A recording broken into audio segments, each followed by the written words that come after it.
Hello नमस्ते सबैजनामा। यो हप्ता यो एक हप्तालाई चाहिँ तपाईहरू चाहिँ कहीँ पनि ट्राभल गर्नु परेमा चाहिँ 10 देखि 50% सम्म चाहिँ मैले डिस्काउन्ट अफर चाहिँ राखेको छु। सो मेरो क्याब चाहिँ यही हो हैन। तपाईहरुलाई चाहिँ सिटी भन्दा बाहिर अथवा सिटीभित्र कहीँ पनि यात्रा गर्नु परेमा चाहिँ मैले चाहिँ स्क्रिनमा नम्बर छोडिदिइराख्छु छु अथवा मेरो बायोमा पनि नम्बर छ। त्यसमा कन्ट्याक्ट गर्नुभयो भने चाहिँ मैले 10 देखि 50% सम्म चाहिँ डिस्काउन्ट राखेको छु यो एक हप्ताको लागि मात्र गाइज है।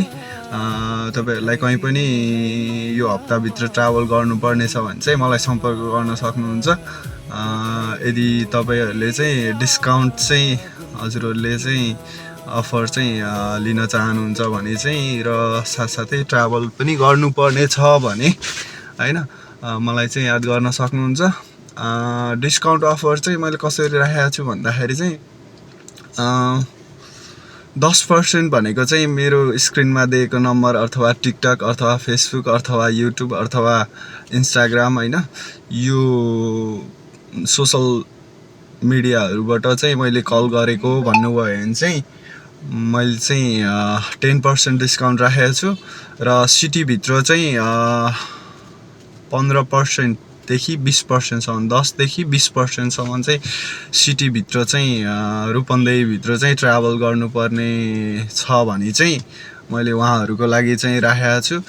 र चाहिँ सिटी भन्दा बाहिर चाहिँ गर्नुपर्ने छ भने 25% देखि लिएर 50% सम्म भनौं न जस 25 देखि 50% सम्म चाहिँ डिस्काउन्ट राखेको छु सिटी भन्दा बाहिर गर्नु छ भने। र सिटी भित्र गर्नुपर्ने छ भने पनि 10 देखि 50% सम्म चाहिँ डिस्काउन्ट छ।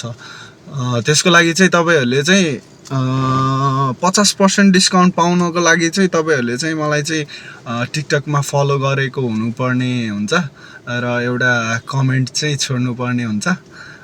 टिकटक फेसबुक इन्स्टाग्राम युट्युबमा चाहिँ मलाई चाहिँ फलो गरेको हुनु पर्यो एउटा कमेन्ट चाहिँ छोडेको हुनु पर्यो हैन। त्यस उहाँलाई चाहिँ मैले चाहिँ 50% सम्म चाहिँ डिस्काउन्ट अफर राखेको छु यो एक हप्ताको लागि। अनि त्यसपछि जस्ट मलाई टिकटकमा मात्र फलो गर्नुभएको छ भने चाहिँ उहाँहरुलाई चाहिँ 15 देखि 20% सम्म सिटी बाहिर गर्नु छ भने चाहिँ 25% सम्म चाहिँ डिस्काउन्ट चाहिँ अफर राखेको छु। सो मलाई कन्ट्याक्ट गर्न सक्नुहुन्छ। अलि बर्खाको बेला छ यात्रा जताततै पानी परिरहेको छ। सो मेरो क्याब यही हो हैन।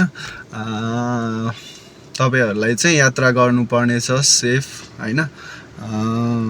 समीर भाइलाई चाहिँ सम्झिन सक्नुहुन्छ है त।